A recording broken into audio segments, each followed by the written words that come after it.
Welcome to the Encore Audio Archives YouTube channel. I'm Taper Dave, and this is my channel. I've uploaded hundreds of talks here that I've recorded at meetings in West LA, and I've also recorded conventions starting in 2013. I've got a bunch of those up. And Walt and Mary Murray, the original owners of Encore Audio Archives, started the company in the 80s, and Walt recorded Joe and Charlie's and a bunch of stuff down in Vista, California. My sobriety date is June 20th of 1994. I hope you find something you like, so please like and subscribe to my channel and comment down below.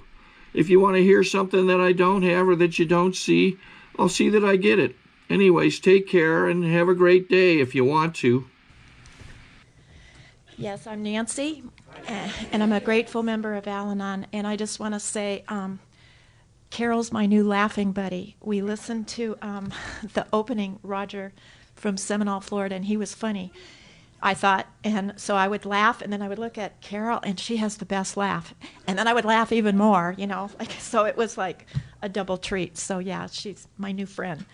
But I want to thank Melody and the committee for asking me to speak. I was humbled and honored, and this breakfast is really special to me. I used to take my dad. He came to 6 of these breakfasts, and he loved the Roundup when he was alive. And the last one he went to, Jean Kay spoke with her granddaughter Molly, and we sat over there with Roger and Judy, and he had the time of his life. And so it's really special to me because it was always special to him. So yeah, my story. I did not grow up with alcoholism. Holidays and birthdays, no drinking. There just was no drinking. I don't know why, but there wasn't. So I had no clue, literally. And I remember there was a neighbor that used to get inebriated at neighborhood functions. And I remember my parents talking about it. You know, like, it's too bad he fell down and, you know, things like that. And I was about 8, and I can remember thinking, oh, he didn't learn good table manners. You know, and that was the sum of it for me. That was it. I just didn't know anything about it. So I didn't know anything about alcoholism, and we didn't have it in our family, although it is in our family sort of way back with grandparents and aunts and uncles and that kind of thing, but not direct. But I did grow up with a lot of denial about everything. My whole family is great at doing that, and I picked up that too. And I've realized since I got into Al-Anon that I can lie to myself about anything in a nanosecond, anytime. You know, when I get fearful about something or it's not quite the way I want it to be, my head goes into, denying reality. So, and I'll give you an example of that in our family. My dad had a brother, Uncle Clem, and he would come out and visit my dad once a year for about a week. And I would pick him up at the airport, LAX, and take him to my dad's. And I relished doing that because my Uncle Clem was the only one in the family that would say everything about everybody. So you could find out stuff. And so I asked him about this Aunt Louise. I said, you know, that Aunt Louise, I've met her once, and nobody talks about her, and she's, you know, and people kind of whisper, and what's going on with Aunt Louise? And he goes, oh, with all this bravado, let me tell you about her. She bakes these pies, and they're the best pies, and she opened up a bakery in Sioux City, Iowa, and people lined up for blocks around to get her pies, and he's going on. And I said, oh, well, what happened to the bakery? And then he whispers, well, she started drinking in the evening, and then she couldn't wake up in the morning to bake the goods, and the family had to come and close the bakery. And I looked at him and I said, oh, she was alcoholic. And he goes, oh, no, we don't have any alcoholics in our family. And that sums our family up. So I had a good childhood, and I went off to college, and I was 21, and I went to this party, and it was a beer keg party, and it was real casual, and you walked in, and there were just people scattered, and they were talking, and so there's this great big beer keg, and this young man, I was 21, there was this young man, and he had cowboy boots on, and he had his feet, you know, like a cowboy, like that, and he was standing in front of the beer keg all evening, and he looked like he was guarding it, And he was kind of like robotic about it. You know, he would put it here, and then he would pull up the beer, and then he would do this, and then he would look around, and he was a man of few words. And I looked at him, and I thought I'd go up to him, but I feel like I'm interrupting something. So I didn't. And so I went to leave the party, and he left the beer keg to go over and talk to me, and I felt very special. So that was the beginning of our dating, my husband. And he told me when we were dating, he started telling me about his family, and he said his father was a binger, and I thought, a binger, what's that? And he said, well, you know, he'd go several months without drinking, and then when he did drink, he was flat on his back for 2 weeks and would lose his job. So he told me, he said, my mother supported the family. And then his mother died when he was 16, and my husband took over, you know, trying to support the family. And when I was dating him, he was doing that. He was supporting his dad and going to graduate school and 2 jobs. And I admired him so much. I thought, oh, gosh, he's such a loyal son, and he's taking care of his dad. And this is such a noble endeavor. And I just admired what he was doing so much. And he told me that his dad had 4 siblings, and 3 of them left jobs, good jobs, and families, and died on Skid Row in their 40s. And the one sibling that did not die never took a drop in her life because she saw what drinking did to her entire family. And then he told me he had a grandmother, his dad's mother, who ended up in an insane asylum with wet brain in Idaho. And, you know, I'm listening to this and I'm thinking, oh my gosh, I can't imagine. And I could not fathom what he was even saying to me and wrap my head around it. And I remember thinking, you know, boy, these table manners, you got to get them in early. I mean, they just can't, they can't go on like that. It's not polite to drink too much. I just couldn't figure it all out. So we got married. and then I was taking care of his dad, too. We both were. We both had full-time jobs, and we would empty our bank accounts every couple of months to pay his rent, to pay his utilities, to pay for his food. And my admiration for him taking care of his dad went south. I got so resentful, and I remember it was very confusing because I had never hated anybody before. But yet when I talked to his dad, I liked him. But then he would binge, and we would have to empty the bank accounts. And it wasn't just the money. It was the emotional toll of looking for him in bars and trying to keep him from drinking and taking his money so he wouldn't, you know, be able to buy any booze. And it was just, I was just going crazy with that. And finally, his dad started having heart problems, so we took him to the doctor, and the doctor looked at him and said, you binge one more time, and it's going to kill you. And his dad looked really scared. And we thought, good, this is it. It's over. He knows now. He's not going to drink. And really, and he didn't drink for 6 months. And we went over in 6 months, and we found him dead in the chair with an empty bourbon bottle. And my husband was not an emotional man. You know, there's just no emotion on his face usually.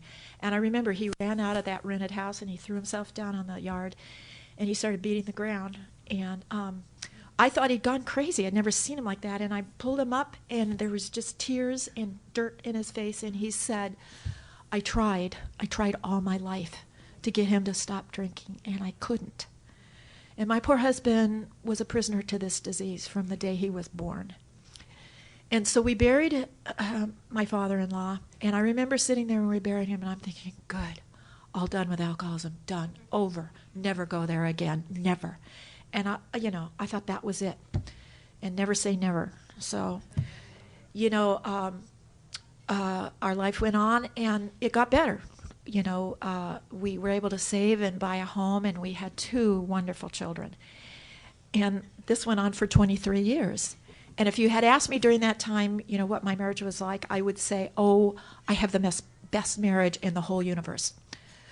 But there was this verbal abuse that was going on, and I started to accept it. It started out just hardly ever, and it kept increasing. And I started to accept unacceptable behavior, and you don't even know that it's happening, or I didn't. And after 23 years, it was bad. And I didn't, until the 23 years, I didn't connect the dots that, when he drank, he raged. And because he really didn't drink at home, it was mainly at work, and he would come home. So he would come home, and he would start raging and pick a fight, and I would take the bait, and I was just as bad as him. I would scream and yell back at him, or I would cry buckets. You never knew what I was going to do. You knew what he was going to do. He was going to rage, but, you didn't know which one I was going to do. And I remember I felt crazy. And finally, the denial cracked in me that he had a drinking problem, just like his dad. And I remember the date. It was February 13th, 1998. And you talk about impending doom. All I could think of was, his dad in that chair with that empty bourbon bottle and those siblings on Skid Row and his grandmother in the insane asylum. And I thought, I had no hope. And so I did what an untreated Al-Anon would do. He wouldn't listen to me. So I thought, I'll call one of his friends and they can convince him. So he had this man that he really admired, that was very smart, and this man lived in New York City. And so I dug up his number, and I called him, and this man had been married to his wife was alcohol. His first wife was alcoholic. So I thought, he can talk to my husband, and he'll convince my husband that he needs to stop drinking. So I called him up, and I told him my whole story and, all the drama, and he cut me off, and he said, "You need Al-Anon." And I said, "What's that?" And he said, "Well, it's for people who are affected by other people's drinking." And I said, "Oh," and I said, "This is not what I wanted to hear. I wanted him to talk to my husband." And I said, "Well, I've never heard of it, so I don't think we have any Al-Anon in Redondo Beach." And he said, "Stay where you are, and I'm going to hang up, and I'm going to call you back in 10 minutes. I'm calling Virginia Beach." And I thought, Virginia Beach? What is he talking about? So I waited, and he called me back, and I'll never forget. He said, "Okay, you got 20 minutes to get down to Manhattan Beach on Peck, and there's an Al-Anon meeting there, and I'll talk to you after you go to the meeting." And I thought, darn.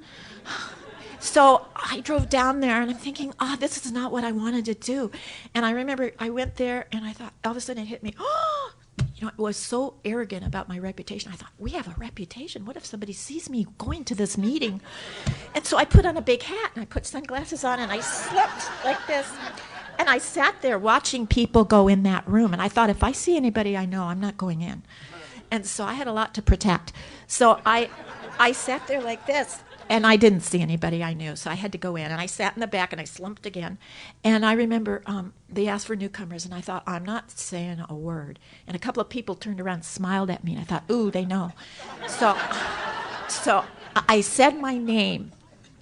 And I remember when I said my name, I just started bawling. And it was, the heaving. And it went on. It seemed like it went on forever. I couldn't stop it. And nobody said anything. You could hear a pin drop. And when it was done, I thought, oh my gosh, I never want to see these. I've completely humiliated myself. I never want to see these people again. I've embarrassed myself. I couldn't control my emotions. I was, all that stuff that we do. And I thought, I got to get out of here. And I remember they said the serenity prayer. And while they were saying it, I was looking where the door was. And I thought, there's 5 big steps, and I can get to that door, and then I'm going to sprint to my car, and I'm never coming back. And so they ended the serenity prayer, and I turned around to do my 5 big steps. And I couldn't go because there were so many people hugging me. And it was the first time I just felt so loved by these perfect strangers. And they all hugged me, and they all said, they understood. And I was in the right place, and to keep coming back.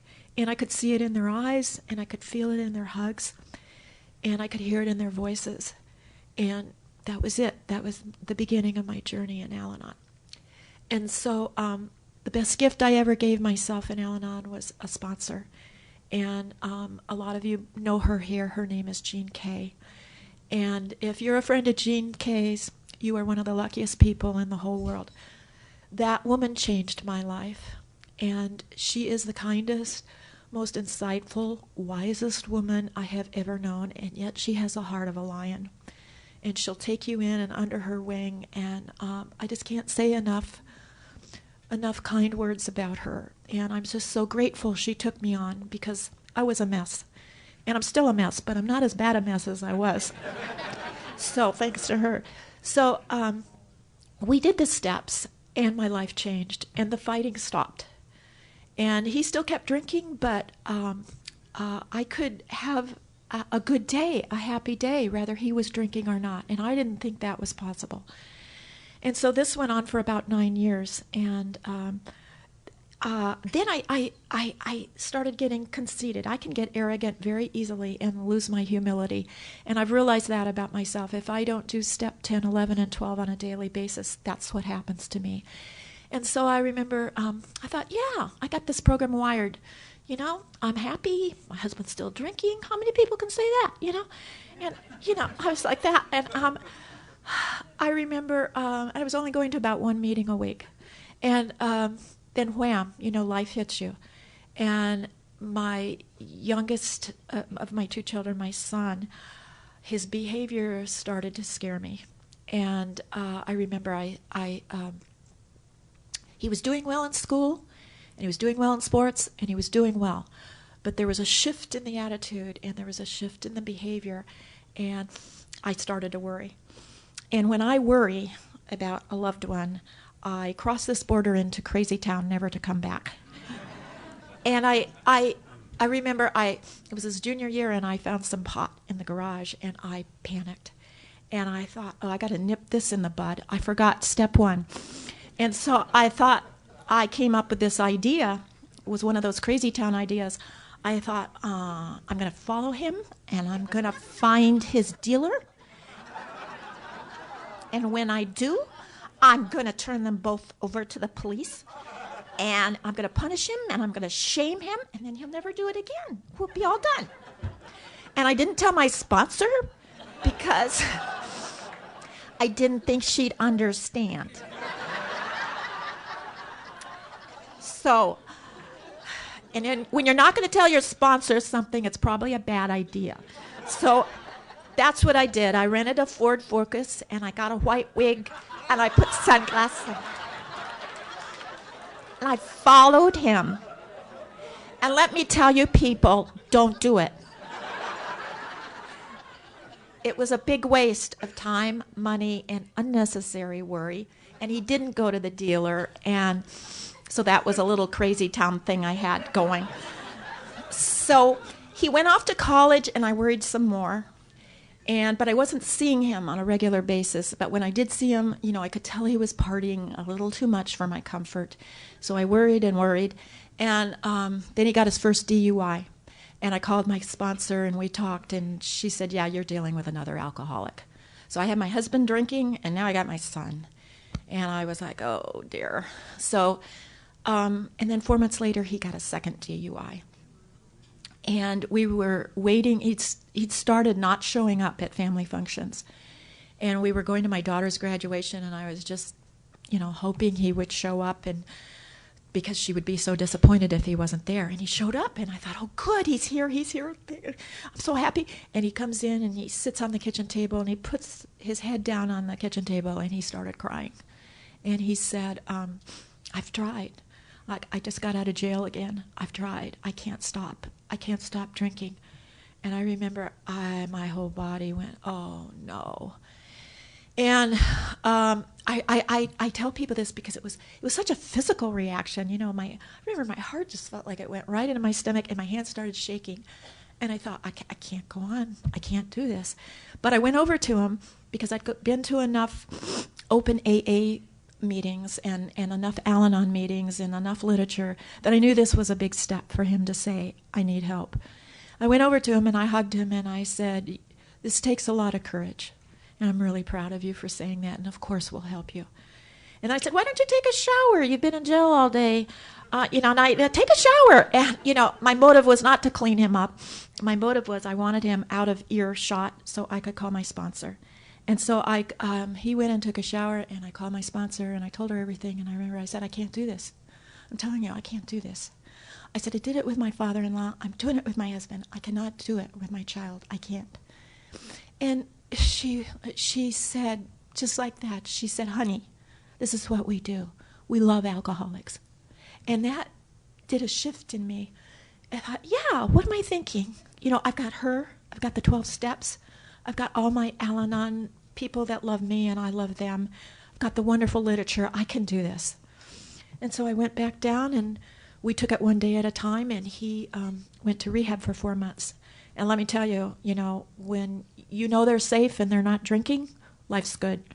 So, but I was worried about him coming home because don't forget my husband's still drinking. And so he came home and my sponsor called me and she said, okay, we're going to do 3 things. She had this plan.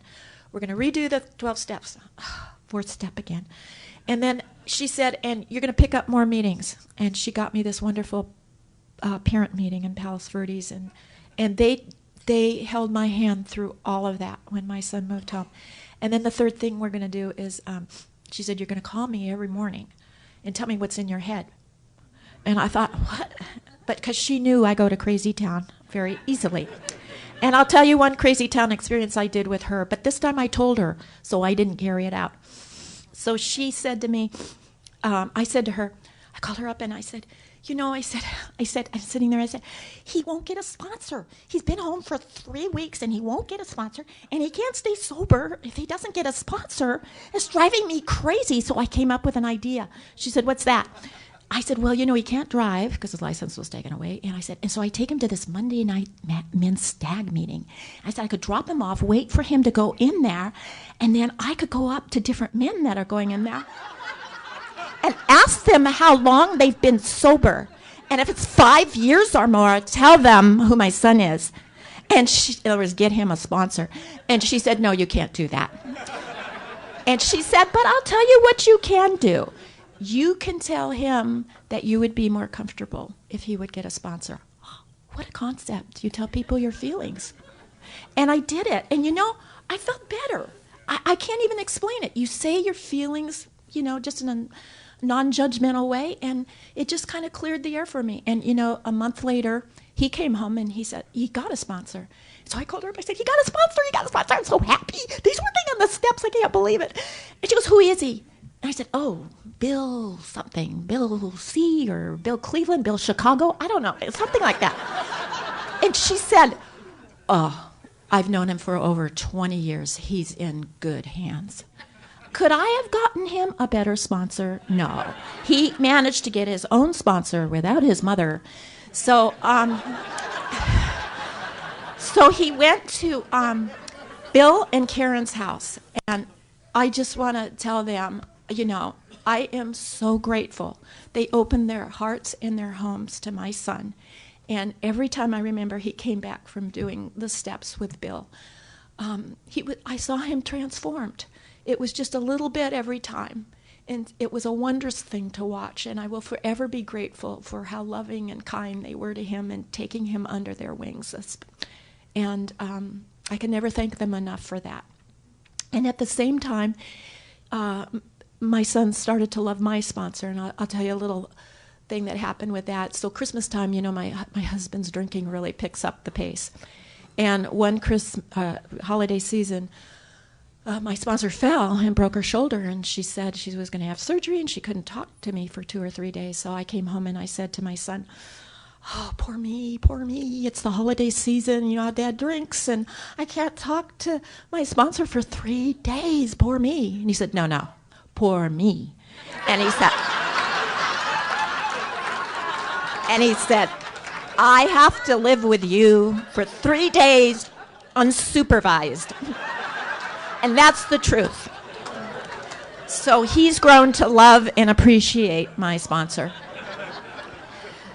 So my husband, you know, keeps drinking. And when this disease is not arrested, it progresses. And the direction that his disease started to take the last couple of years in the behavior, I started to have a really, really hard time with. And we've been married 40 years, and that's a long time. And I was like a pit bull. You know, I'm going to hang on forever. And the behavior, there's a pamphlet that we have that we read in our parent meeting, and I love it. It's an open letter from the alcoholic. And I love that letter, and I always have, and because it so poignantly explains the compassion and the understanding for people who are afflicted with this disease. And that part I could always relate to and accept, and it explains our powerlessness over this disease in a very poignant way. But there was one paragraph that bothered me, always bothered me the last couple of years, and I didn't know why, but it would like make me flinch. And it was the only part of that letter that I didn't like. And let's see if I can remember it. It said, "Don't let me exploit you or take advantage of you in any way." And then it said, love cannot last very long without the dimension of justice. And what was happening was, I allowed my husband to take advantage, and he didn't respect me anymore. And it was dying. What we had 40 years ago was not what we had, and so I was really grappling with, should I leave or not leave? And I finally decided to for both of our sakes, to file for divorce. And I just want to say it's been really painful, really hard, and but my sponsor has loved me through this every day, as always. All of you have. I've had people offer to come to court hearings with me and text me, and just so sweet. And I couldn't have, and my son has been there for me when it's gotten rough, and I'm so appreciative of everything everybody's done with that. And I want to say that the last thing I want to say is that it's helped me with other people. And my dad got sick with cancer in 2013, and I went in and I lived with him. We got hospice, and my son came every day to help me with my dad, and nobody asked him to do that. And I've never seen anybody treat anybody with such tenderheartedness as my son did with my dad. And this kind of cancer, he lost his use of his legs, and so Andy would come over and lift him up and put him in the wheelchair every day, and bathe him and do all of that. And my dad would say that when he first started doing it, my dad would say, "You shouldn't have to do this. You shouldn't have to do this. It's not fair to you. You shouldn't have to lift me up." And my son looked at him, and the very first time he said that, and he said, "You look at it as lifting you up. I look at it as giving you a big hug." And my dad's face broke into this huge smile, and he kissed Andy on the top of the head and rubbed it like a Buddha. And from then on, whenever Andy lifted him up, my dad would smile and kiss the top of his head. And it was a privilege and honor to watch that interaction between a grandson and a grandfather. And I wouldn't have had it if I hadn't had Bill and Karen and all of the people in AA and all of my sponsor and all of the people in Al-Anon. And just thank you so much for giving me those beautiful moments at the end of my dad's life. Thank you.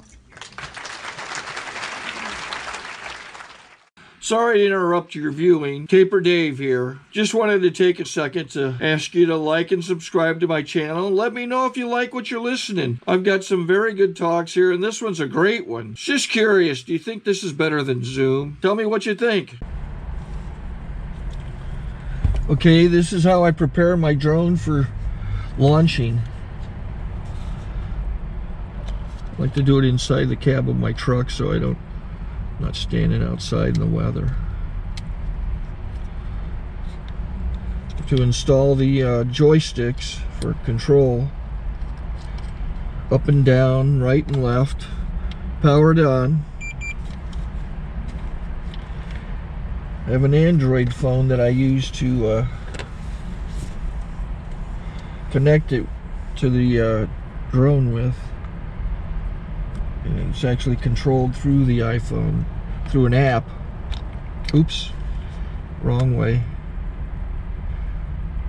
It's actually controlled through the iPhone, or through this Android phone, through the app. It's actually controlled through the Android phone, through an app, and you connect it through this short connection right here.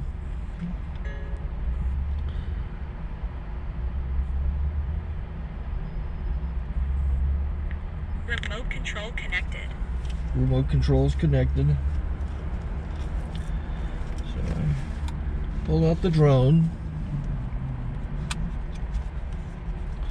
I have to extend the legs long legs extended first, then the short legs. Remove the gimbal protector. Set that aside, then power it on one short burst, then one long burst. I lay it down. So I have to go to calibrate. So the drone's not connected yet. It shows you here as this drone gets disconnected, even though the remote's powered on. So the drone has to establish it's connected. So I go into the app to calibration mode. First I'll calibrate the remote controller. Start calibration. Out, in, oop, out, in, up, down, and then this little wheel is to control the gimbal. So it's calibrated. Go to gimbal calibration, start calibration, and then it calibrates the gimbal. I don't know if that shows up. The gimbal's moving all over the place. Changes, you can see it on the video. And I'm calibrated to take off. It's acquired 7 satellites at the moment. There are 26 satellites up in the sky, which it has to acquire before you can take off. So it's connected. It's got enough satellites. This is white. I can go to press this little arrow button, swipe right to take off, and it would start the motors if I slid this to the right. But I'll wait till I get outside. Don't want to do it inside.